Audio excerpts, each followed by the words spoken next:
Yay! It's episode 109 of Security Weekly News. More General Electric universal relays. That's another ICS problem. NetOp, Microsoft, F5, Gigamon has provided guests. So we're going to talk to the people from Gigamon about cloud security and all that and more on Security Weekly News for the week of 21 March 2021. This is Security Weekly, for security professionals, by security professionals. We interrupt our program to bring you this important message. It's the show that keeps you up to date on the latest security news twice a week, your trusted source for accurate security information and expert analysis. It's time for Security Weekly News. As technology continues to evolve and expand, so have the attackers that put our critical systems in jeopardy. Core Impact from Core Security is a penetration testing tool that safely finds vulnerabilities using the same techniques of adversaries, with certified exploits and wizards that guide you through critical pen tests while maximizing the time of advanced testers by automating their routines. With Core Security, you can safeguard your infrastructure by limiting access, detecting threats, testing for security weaknesses, and efficiently monitoring data. Visit securityweekly.com/core security. All right, let's see what's happening in the news today. So CISA issued a warning about GE Universal Relays. And so this is more ICS stuff. And, you know, we saw the stuff with Schneider Power. The Schneider Power meters last week was a big one. And now this week, Universal Relays. All this is all, you know, like heavy equipment kind of thing. I really think we're going to keep seeing more of this stuff as the focus. A lot of focus is placed on ICS. I mean, years ago, people didn't even know what ICS was. They didn't know what OT was. And all of a sudden, I have people calling me going, ICS and OT, how big of a threat, you know, and that kind of thing. So I think as we look at infrastructure more and we start looking at those kind of things, you're probably going to see more of these exposures of ICS OT type devices getting suddenly pulled into the main, into the main focus of security issues. GE has patched them. So, but how many are actually patched? In total, there were 9 vulnerabilities that they found. CVE 2021-27-426 was the worst one. It was a 9.8. And IBM X-Force basically had a security alert, and they said that the vulnerability, this particular one, allowed a remote attacker a way to bypass security restrictions. So they didn't have a whole lot of detail there, but apparently there was a default variable initialization issue. And I don't know exactly what that means, but I'm guessing that what it means is that a value can get pushed into this variable when it's getting created. So if it's not managed properly, that's certainly a way people can exploit default variables and things like that, or it's hard-coded. So it may just be that. And there were also in this other problems, which included hard-coded credentials. They weren't rated as high because they weren't remotely accessible. So the hard-coded credentials could only be gotten to through the local network, and they could be used to interrupt the boot process. The other high severity flaw, though, and I'm telling you, you're gonna expect this by now. The other high severity flaw was in the web server interface. So once again, basically it allowed information exfiltration without any authentication or anything else. And you know why? Because no one ever assumed that management and web interfaces were going to be pushed out onto the internet, and then they were. So remember, always protect your management interface, kids. It's just not, don't wave it around to everybody. Just keep it to yourself. I mean, you know the drill on that. Along those same lines, a critical flaw in F5 BigIP and BigIQ devices is now being actively exploited. So that was CVE 2021-22986. And again, it has a patch, but this was another 9.8 severity bug that was patched earlier this month. So it's not as old as some of these other things we've been seeing, but it's an unauthenticated remote command execution flaw that will basically allow someone to take over your F5 device and then, subsequently probably can take over the whole system, but they at least can take over your network device. And nothing will make your life more miserable than somebody who is subtly manipulating your network devices without you knowing it. I mean, this is one of the most horrific, pestilential kind of things that somebody can do to you. Now, if they just do overt stuff, it's bad too, but sometimes they do real subtle things. The flaw is in the iControl REST interface on the F5 devices. CISA and others are basically saying, please patch your, well, I'm not going to say that on a family program, but you get the idea. F5 is one of those products that's heavily used by big tech and Fortune 500 enterprise type companies, and it's a pretty sweet target, think like RPGs and Zeppelins kind of thing sitting out there. So if you haven't, deal with it and patch your F5s. One more. Okay, so just one more of these. All right. So NetOp found some bugs in their Vision Pro system back in December. And if you don't know what this product is, it's kind of like LogMeIn. So if you don't know what that is, if you want to remotely manage machines, LogMeIn was something people used for a long time, but NetOp was a product that was pretty much focused on K-12 educators, especially as the pandemic got going, because the teachers wanted ways to access the students' systems remotely. Okay, makes sense to me. And it is handy. I mean, if you have people you need to assist, nothing like having those remote controls. The problem with the remote controls, of course, if they have holes in them or they're accessible, all of a sudden you got big problems. So this product rolled out fast in response to the pandemic, and the issues have been patched. That's the third time we've said that just today. But, well, they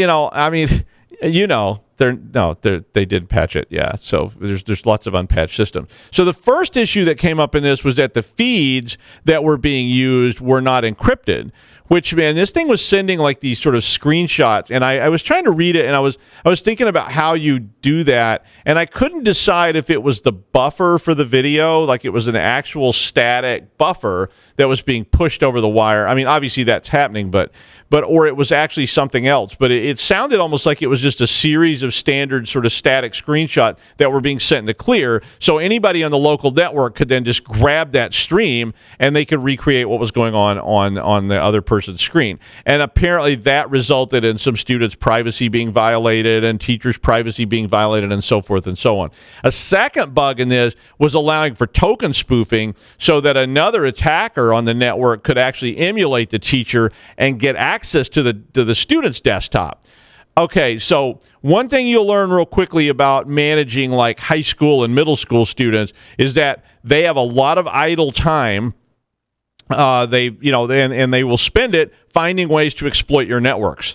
If you've never dealt with these, I have, and let me tell you, they will find it. So if there is a hole in it, some 12-year-old kid will figure it out, and they will exploit it until you're begging for mercy, and then they get blamed when it's a big problem. So please patch this stuff up. Other stuff that was in this, though, were privilege escalation attacks, chat hijacking. All of that was part of the fun for these already frazzled teachers. So now there's some poor K-12 teacher who's trying to teach, Bartleby the Scrivener to a bunch of freshmen in high school, and they've been told they have to use Zoom, and now they have to use this tool, and now the kid's attacking the chat and attacking the screen, and there's a party going on. But remember, education has been heavily targeted in the pandemic. So, and CISA said, if you don't patch this, we're going to come down there and start breaking legs or something. They didn't actually say that, but they're a lot more politic. But that's what they wanted to say. I'm telling you, I could tell from the tone of that message. How about distributed denial of service? We don't even talk about those very often. I got a distributed denial of service for you. I mean, that has become a service for hire. So you can literally go on the interweb and you can hire people to help you with what's called amplification of denial of service attacks. Now, it's sort of like Uber. You just jump on and say, I need a denial of service amplification, and they're, hey, let us help you. And they probably have a help desk and everything else. And it's probably really, really good, because some of the ransomware help desks we've talked to were like incredibly helpful. They were far better than some of the like commercial help desks I've called. They were like, wow, sir, how may I help you today? We really value you. And I'm like, wow, it's not a robot or anything. Anyway, they're not quite there yet, but these things do exist. And so this one, because modern denial of service doesn't work very well without a massive back end. So you really have to have a lot of amplification to actually have an impact. And it's not like those old 300 baud dial-up modem days that, we had where, you could tie up somebody's telephone line. Not that I ever did that. But DTLS, which is what this is called, is an acronym for Datagram Transport Layer Security. So a lot of you probably knew that. And this is the UDP side of TLS, the Transport Layer Security model. And all this, of course, is used to encrypt traffic on the wire and handle certificates and so forth. But anyway, there's a flaw in DTLS that could be due to a lack of patching, because once again, it's patched, or it could be a misconfiguration of the service itself. And either of those things could be used to amplify distributed denial of service attack.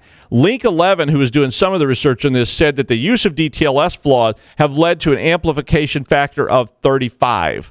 So that means whatever you were able to generate, now they can multiply that by 35 times. And NetScout said they achieved 37.34 with the same thing. So that's a pretty good amplification factor for a denial of service attack. And the article has a whole bunch of details about this in depth, so if you're interested in reading about it. But basically the guidance on this is either don't enable DTLS at all if you aren't using it. I mean, that's very common. You see it turned on. Patch it if you have it turned on, or it's recommended that you configure it with the hello verify request anti-spoofing turned on, which basically means that they can't use this zombie type attack to reflect and amplify these attacks back onto the victim. According to NetScout, there were more than 4,200 DTLS servers reachable currently over the internet, and that was when the article was written. And they said there's these things are everywhere. Seems like the latest Microsoft updates to Windows 10 have been a bit problematic. I don't know about you. The latest update for mine was that after the laptop goes to sleep, when it wakes up, the mouse cursor is gone, and you have to reboot it to get the mouse cursor back. I finally fixed it. I don't actually know how I fixed it. I just kept going through the device manager and deleting things and turning everything on. So I probably eliminated all the security on my laptop. But by God, my mouse cursor comes back up when it wakes up from sleep. And that was the only goal I had there. Security be damned. We're going to have a mouse cursor when we wake up. And that's it. And the rest of it, I don't care. But anyway, Microsoft paused the latest cumulative emergency update rollout, which is called KB 5001 1649, which was causing all kinds of printing issues and crashing issues. And guess what? It brought back the blue screen of death. I mean, the BSOD is back. I mean, I hadn't seen a BSOD in so long, and all of a sudden I was like, whoa, what is that? And I heard my wife go, hey, what is this? And we saw there was a blue screen of death on our screen. I was like, oh, it's the blue screen of death, yay. And this was, I was having all these errors that came from printing. I was having all kinds of problems. But anyway, they recommended the 1567, which is the one before this, out-of-band emergency update that was released on March 15th, which fixed a bunch of these problems. But the new update, anyway, was released on the 18th of March and caused a whole new stack of problems, so they now just have suspended this. These are non-security updates. So basically the advice in the article is, look, just hold off on these non-security updates until Microsoft figures out what's going on with this, or your Win 10 may start behaving like Windows 3.0 or something like that. Microsoft Exchange is being actively targeted now by a ransomware operation known as the Black Kingdom. The Exchange proxy logon vulnerabilities that we've all been talking about for so long are a continuing threat. If you haven't, patch your system. And maybe even if you have those. So this was one of these things where they were like, oh, even if you patched, you're probably screwed. So it definitely a big issue. We've talked about it ad infinitum, so I won't get into that again. But Capture Traffic did show a PowerShell script that was attempting to download this Black Kingdom ransomware executable that is spelled YUUUUUU44.com. And once that's downloaded, it executes and it begins distributing ransomware on a local network. The Black Kingdom operations were first detected on the 18th of March. The ransomware demands $10,000 US in Bitcoin, which could get more expensive by the day, of course, I guess, or maybe you get less Bitcoin by the day if they're stuck on 10,000. So have a plan, offline backups, out-of-band backups, test all those plans and test your backups and get ready, because eventually you are going to get got with something. It's tough to defend against 0 days, and eventually, your defense in depth will help, but eventually you may well get got.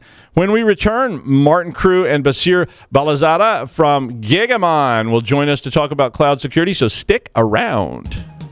We're proud to announce CSO Stories, a new podcast series in partnership with Cybersecurity Collaborative and Cyber Reason. CSO Stories features the candid perspectives and experiences of frontline senior security executives and dives deep into timely security topics. CSO Stories is hosted by Todd Fitzgerald, VP of Cybersecurity Strategy at Cybersecurity Collaborative, and Sam Curry, Chief Product and Security Officer at CyberReason. Listen weekly as they speak with extraordinary CSOs by visiting securityweekly.com/CSP.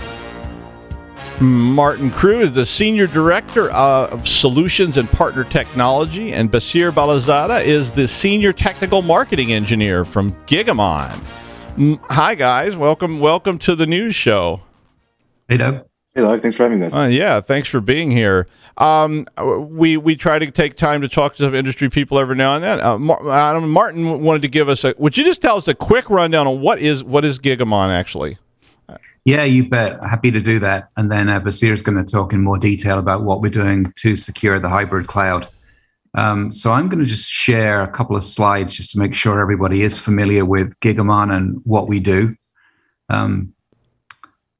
Okay, just full screen. Okay, so what Gigamon is focused on is closing what we call the cloud visibility gap. So the cloud visibility gap is something that originates in hybrid architectures, and it's almost inevitable that it does.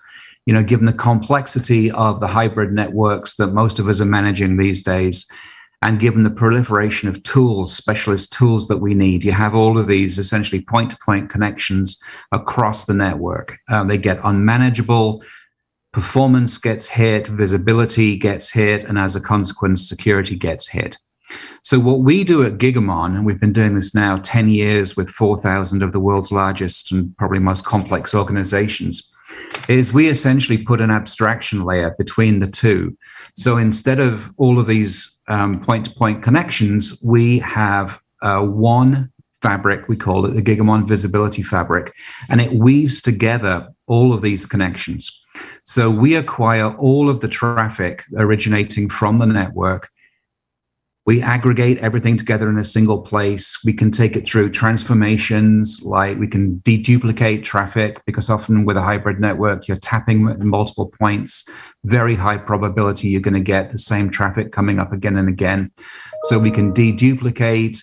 We can do things like flow maps, so we can take information from one specific source and direct it to one specific target. We can use filtering to filter out traffic that we've decided is safe and doesn't need to go through our security stack. And then we can analyze it. I mean, very importantly, we can analyze it, provide the tools the information that they need, provide operators in the SecOps InfoSec teams the information that they need. So at a very high level, that is what Gigamon does. So what we're here to do today is obviously talk about our latest product, Gigamon Hawk, which came out a couple of weeks ago. There's been a lot of discussion about it. And Doug and Baseer, I thought it would be great for you guys to have a more in-depth conversation around some of the security issues that you're seeing in the hybrid cloud. All right. Thanks, Martyn. Yeah, I mean, I wanted to talk to Baseer because I have a lot of questions I think that you guys can answer. But I think the first question I would ask Baseer is, what is Gigamon Hawk? I mean, that's so now it's a new product.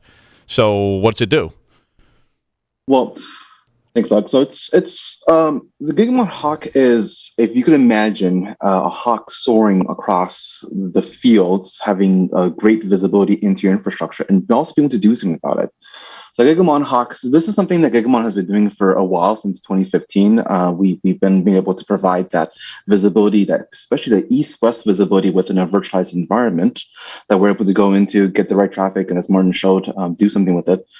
So Hawk is kind of a rebranding of that idea that, hey, we've been doing this for a while, and now we're gonna go out to the market and say, guys, this has been around for a while. And the idea behind this is, you've spent a lot of time and effort building out your infrastructure in your data centers, and now cloud is a really big, important thing. And you don't want to just throw it all away. You want to be able to extend the life and the reach of that investment that you had on-prem and in the cloud, and then be able to, on-prem and in your data center into public cloud environment. And so Hawk is a proponent of that, is this hybrid cloud visibility that's able to extend the life and the reach of your on-prem security stack into the public cloud environment. Okay. So, I mean, I see this starting to sort of happen. So there's this sort of shift from we're on-prem. So this, that's where we've all been for a long time. And at least for my clients, so I don't have these like giant, usually multinational people. If you want to call me, feel free. But usually it's people asking me about, we're starting to move things. I mean, that's where I am with my stuff at school is we're starting to move things. We're just looking at what could I move over there. What do you think, like the real? I mean, are there big impacts coming from that in terms of security as we start putting pieces out there somewhere else? The thing with the cloud, it's a journey. It's not a one and done, 0 and 1. It's something that you're going to go through the process of figuring out what's best for you. Some organizations, it may make a lot of sense to break away and move everything to the a public cloud environment. And some organizations are like, well, maybe this is not an acceptable approach for me because I need some time to figure out what is the best way, what is the best thing for me to move over. And this is where Hawk is really able to help with that, is we're giving you time, which it's almost very difficult to have now because time is very expensive, but we're giving you time to figure out what's the best approach for you to have a presence in a cloud environment. And so this is where Hawk is able to extend, again, whatever security posture you have to decide, maybe it's okay for me to move my CRM application to the cloud environment because it's secure and it's okay. Maybe it's okay for me to, actually the database that has all my customer information, that I still need to hold on to, and I can't now put that in the cloud environment yet because I don't trust the environment that I'm moving into. So I have some compliance reasons and some needs, and so I can't do that yet. And so this is where Hawk is able to really come in and help you with giving you a seamless path to not just explore a cloud, but also explore a multi-cloud.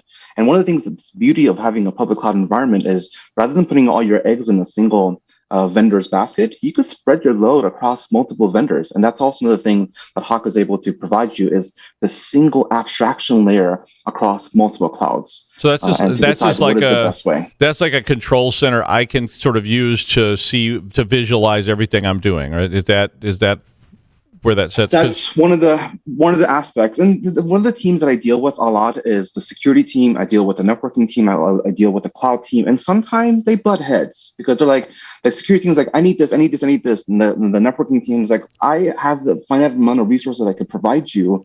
And the cloud team's like, well, I love building things and automations. And so all these different teams are doing different things at different times throughout the time. And it's hard to kind of wrangle them all together.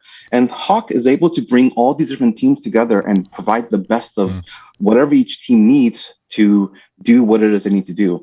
Network team deploys it. Security team is able to fine tweak the knobs and figure out what they need for their security. And then the cloud team is able to use infrastructure as code to rapidly deploy their environment. And so because of this, we've put a guardrail around this environment that's a very dynamic, elastic environment to kind of meet all the needs of the different teams that are out there that need to keep your environment secure.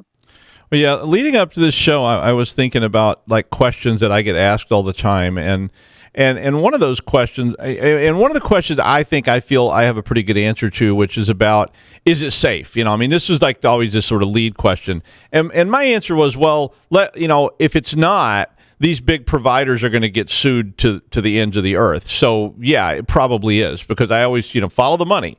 I mean, Microsoft goes out there and puts up this cloud environment, and if, the thing gets hacked to pieces an hour after they put it up, it's not going to last very long before they have to take it down. But it seems to me, and so this was the second part of the question, and I'll ask you, is the real threat surface there primarily from misconfiguration? It is. And that's the thing. So these cloud vendors have a shared responsibility model, right? Their whole thing is this infrastructure that you're renting from us, the physical abstracts, so the physical gear, the CPUs, the memory, the disk space, the database, all those things, access to the data centers, we will provide the security of that. So we're providing security of the cloud.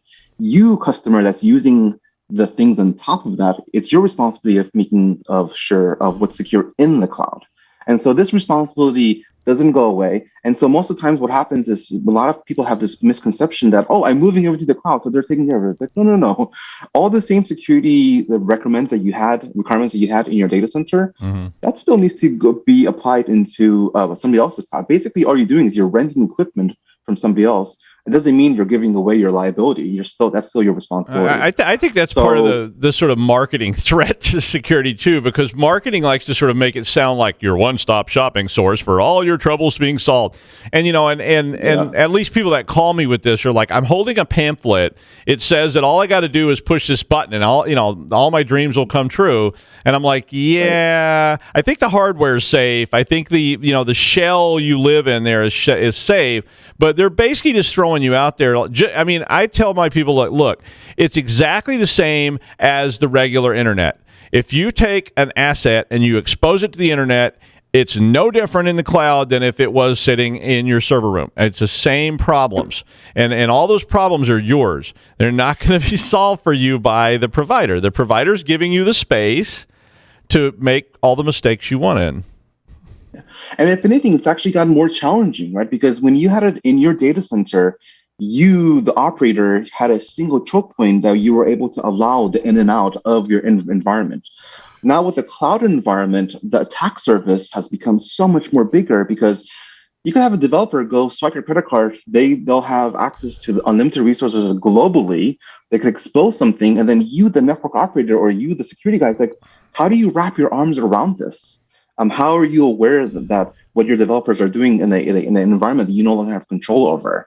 And that's why, this whole, I go back to Hawk, but this is the reason why we built this, is because we know humans, we know developers, they're going to be moving fast, and we want them to be able to solve really cool, challenging problems for us.